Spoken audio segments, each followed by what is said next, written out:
voulais vous parler de vaginose bactérienne et d'Atopobium vaginae. Donc classiquement, la vaginose bactérienne est décrite comme un déséquilibre de la flore vaginale, avec une diminution des lactobacilles qu'on retrouve classiquement dans la flore vaginale, donc lactobacillus crispatus et Jensenii. D'un côté, la dispersion de ces lactobacilles et de l'autre, une croissance importante de bactéries anaérobies qu'on retrouve classiquement dans la flore vaginale, comme les Gardnerella et les Bombylincus.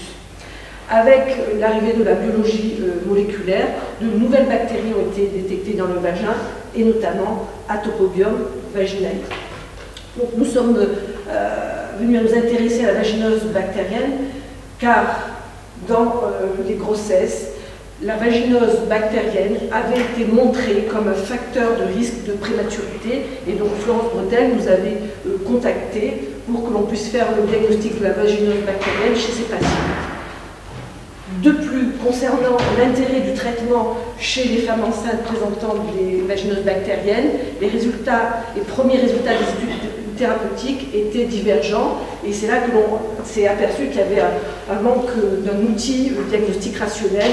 En effet, selon les études, soit les critères d'Amsel étaient utilisés. Alors pour les critères d'Amsel, il faut notamment de la présence de leucorrhée. Or, jusqu'à dans 50% des cas, il peut ne pas y avoir de leucorrhée dans la vaginose bactérienne. Ça repose aussi sur le test à la potasse, où on est en contact des sécrétions vaginales avec le potasse, et on est censé donc sentir une odeur de poisson pourri, donc ce ne sont pas vraiment des critères rationnels. Quant au nungette, donc c'est un score qui a été établi à partir de la coloration de Gram, et selon le type de bactéries, Gram positif, Gram négatif, bacille ou coque que l'on va observer, ce score va permettre de décrire une flore vaginale normale, une vaginose bactérienne, mais aussi tout un paquet de flore intermédiaire dont on ne savait pas ce que c'était.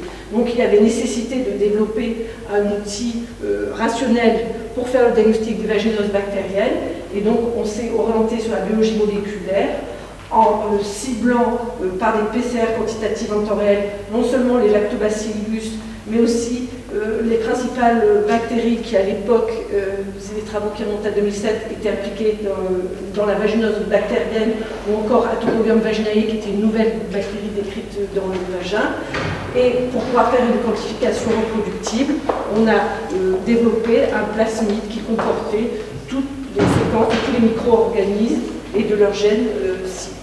Et enfin, nous avions aussi un contrôle d'albumine pour voir la qualité de notre échantillon.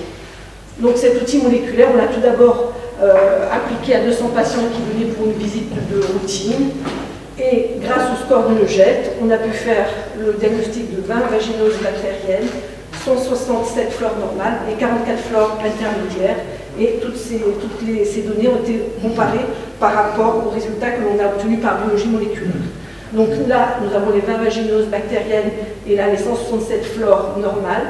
Ce que l'on peut s'apercevoir donc chez les femmes ayant la vaginose bactérienne, il y a une présence de lactobacilles de manière, une diminution des lactobacilles de manière significative, et on a surtout aussi une augmentation de la quantité de Gardnerella vaginalis et d'Atopobium vaginae. Alors, deux autres bactéries, Bombylincus curtisi et Mycoplasma hominis, sont retrouvées de manière plus significative dans les vaginoses bactériennes, mais ces bactéries ont un pouvoir discriminant inférieur par rapport à Gardnerella et Atopobium. Et notamment en ce qui concerne Gardnerella et Atopobium, c'est leur quantification qui permet de pouvoir évoquer le diagnostic de vaginose bactérienne. Nos premiers travaux ont montré notamment que c'était Atopobium vaginae à une concentration supérieure ou égale à 18 par ml qui avait le meilleur pouvoir discriminant, avec une valeur prédictive positive de 95% et une valeur prédictive négative de 99%. Alors si on coupe l'analyse d'Atopobium vaginae à celle de Gardnerella vaginalis à des concentrations supérieures ou égales à 19, on gagne un peu plus dans l'efficacité de notre outil, mais pas de manière significative. À partir de nos critères, on a donc analysé les 44 flores intermédiaires définies par le score de Neuget. 25 correspondaient à des vaginoses bactériennes et 19 à des flores normales. Récemment, il y a une autre étude par biologie moléculaire qui a été réalisée donc, par une autre équipe sur des prélèvements vaginaux de 163 femmes. Donc, ils avaient 79 fleurs normales, 73 vaginoses bactériennes et 11 fleurs intermédiaires. Et ils ont fait des analyses par piston-séquençage, mais aussi en ciblant 16 bactéries par PCR spécifiques. Alors, ils ont retrouvé un certain nombre de bactéries qui étaient significativement associées à la vaginose bactérienne, Atopobium vaginae, Gardnerella vaginalis, Egertella, Prevotella, et Clostridium 2 et Megasphaera type 1. Quoi qu'il en soit, pour eux, le meilleur outil diagnostique était Atopobium vaginae, et la diminution des lactobacilles combinée à la présence de Gardnerella vaginalis ou Atopobium vaginae était aussi la meilleure association pour faire le diagnostic de vaginose bactérienne. Évidemment, cela correspond aux données, donc c'est une étude qui a été publiée là en août 2013, cela correspond à ce que nous on avait trouvé en 2008. Et depuis 2008, donc, on avait travaillé principalement en ciblant ces trois bactéries. Alors, au départ, pour pouvoir réaliser ces études, on faisait des prélèvements vaginaux avec de la cytobrosse qu'on mettait dans un milieu de transport, qu'on transportait assez rapidement au laboratoire. Donc, c'était une faisabilité un petit peu difficile. Donc, on a évolué de la cytobrosse, on est passé à l'écouvillon sec sans milieu de transport, et du prélèvement réalisé par le gynéco-obstétricien, on est passé à l'autoprélèvement. Donc, cette étude donc, a inclus des femmes enceintes avant 20 semaines de grossesse. Et donc, on avait 370 prélèvements vaginaux, 185 qui avaient été faits par le médecin et 185 par la patiente. Donc, ces prélèvements vaginaux ont été faits au même jour, lors de la même consultation. Et donc là, on peut voir pour les Gardnerella Atopobium que l'autoprélèvement est aussi efficace que le prélèvement réalisé par le médecin. Donc à l'heure actuelle, on s'est orienté sur ce mode de prélèvement. On a aussi étudié l'impact de la vaginose bactérienne sur le devenir des FIV, et on a travaillé donc sur 307 patientes. La prévalence de la vaginose bactérienne chez ces patientes stériles était de 9,45%. Alors classiquement, la prévalence de la vaginose bactérienne, selon les études, elle va de 5 à 20% selon les populations étudiées. La présence de la vaginose bactérienne, en réalité, était responsable d'un échec, enfin d'un succès d'implantation chez 27% des patientes, versus 36% chez les patients qui ne présentaient pas de vaginose bactérienne. Donc il y a une différence, mais elle n'est pas significative.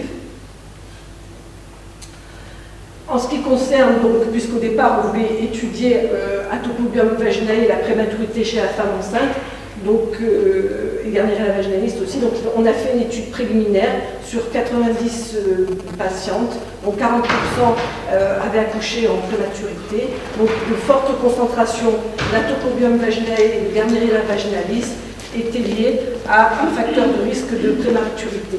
Et à l'heure actuelle, on est en train de finaliser l'étude d'un PHRC qui a inclus 813 patientes. Alors leur prévalence de vaginose bactérienne était de 5,9%.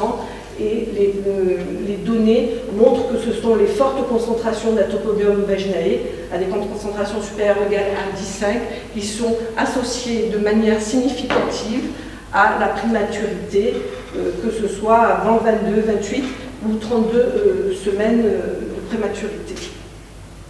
Alors, Atopobium vaginae, c'est une bactérie qui a été isolée la première fois, donc en 1999, à partir d'un prélèvement vaginal de femmes sans problème particulier. C'est une bactérie qui est classée dans les bactéries à grade positif à OGC%, proche des Actinomycetes.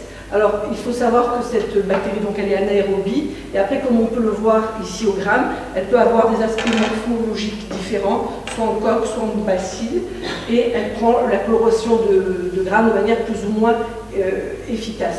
D'où la difficulté et la possibilité de la diagnostiquer auparavant avec le score de Neuget. En ce qui concerne son implication clinique, la bactérie a été décrite dans un cas d'abcès tubo-ovarien, dans des cas de salpingite et d'endométrite, et enfin, très récemment, elle a été impliquée dans des complications obstétricales, donc notamment il y a eu en 2012 et 2013 deux cas de patientes enceintes ayant présenté une bactériémie, donc une de manière spontanée et l'autre après une amniosynthèse. Et pour la deuxième personne, il y a eu une perte du fœtus. Et enfin, dans la collection de cultures de Suède, il y a 2 isolats d'Atopobium vaginae qui ont été isolés à partir de patients présentant des infections au niveau du liquide amniotique. En ce qui concerne le traitement de la vaginose bactérienne, les traitements qui sont classiquement utilisés, c'est métronidazole et clindamycine, que ce soit par voie orale ou par voie vaginale. Les échecs et les rechutes sont très fréquents. Environ à 3 mois après l'arrêt du traitement, on est à 50% de taux de rechute. Alors il faut savoir que Atopobium vaginae est relativement résistant vis-à-vis du métronidazole qui est donné le plus fréquemment. Alors, cependant, les femmes qui présentent des récurrences de vaginose bactérienne répondent aux antibiotiques avec une diminution de la quantité des bactéries, y compris Atopobium vaginae, mais toutes les bactéries, y compris Atopobium vaginae, vont plus tard réapparaître. Alors, la clindamycine a été évoquée par certaines personnes comme pouvant être plus efficace que le métronidazole, parce que d'une part, il est actif contre Atopobium vaginae, mais le problème de cette molécule, c'est qu'elle détruisait les lactobacilles, et les lactobacilles sont considérés comme pouvant permettre la défense vis-à-vis de l'invasion par les atopobiums ou autres bactéries. Alors, cependant, l'efficacité du métronidazole et de la clindamycine est la même, et dans les 2 cas, on ne retrouve pas de restauration de lactobacillus 30 jours après. De plus, il y a certaines personnes qui ont essayé de donner des probiotiques, donc des ovules de lactobacilles aux patients, et cela ne permet pas de pallier au déficit de lactobacilles et ne diminue pas les risques de rechute. Donc, à l'heure actuelle, la vaginose bactérienne, on sait qu'on observe donc un déséquilibre de la flore vaginale avec une disparition des lactobacillus et une apparition d'une flore de bactéries anaérobies, dont Atopobium vaginae, qui est le meilleur marqueur donc, de cette vaginose bactérienne, mais on ne sait pas à quoi est dû ce shift entre les lactobacillus et ces bactéries anaérobies. Un certain nombre de résultats obtenus suggèrent une possible transmission sexuelle. Il faut savoir que la vaginose bactérienne n'est pas décrite chez les femmes n'ayant jamais eu de rapport sexuel. On observe une plus forte prévalence chez les lesbiennes.